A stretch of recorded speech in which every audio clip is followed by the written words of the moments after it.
మెక్సికోకి గోడ కట్టడం ప్రారంభించి ఆ తర్వాత ట్రంప్ దిగిపోవడంతో ఆగిపోయింది. ఇప్పుడు ఆ గోడ కట్టడంతో పాటుగా కెనడా మీదన బ్యాన్ పెట్టడం బెటర్ ఏమో. ఎందుకంటే కెనడాకి పోతున్న వాళ్ళలో అనేక మంది అమెరికాకి పోవడానికి అదొక దొడ్డిదారిగా ఎంచుకుంటున్నారు.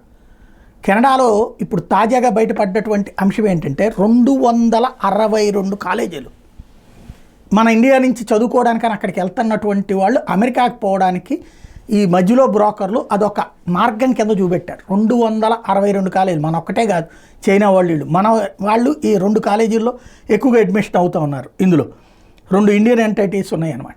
వీళ్ళందరూ కూడా ఏం చేస్తున్నారు, ఏదో ఒక దిక్కుమాలిన చదువు పేరు చెప్పి అక్కడికి ఎంఎస్ బోఎంఎస్ అని అక్కడ చేరడం. ఆ తర్వాత నిదానంగా అక్కడి నుంచి, అంటే ఇక్కడ దీనికి లక్షలే, డబ్బులు ఏం ఫ్రీగా ఏం కావు, లక్షల రూపాయలే. కానీ అమెరికాకి పోతే కోట్లు సంపాదించవచ్చు అనేటటువంటి ఫీలింగ్ కదా. అందుకని అక్కడికి వెళ్తే అక్కడి నుంచి నిదానంగా బార్డర్స్లో అమెరికా బార్డర్ దాటిచ్చేటట్టు చేస్తారు.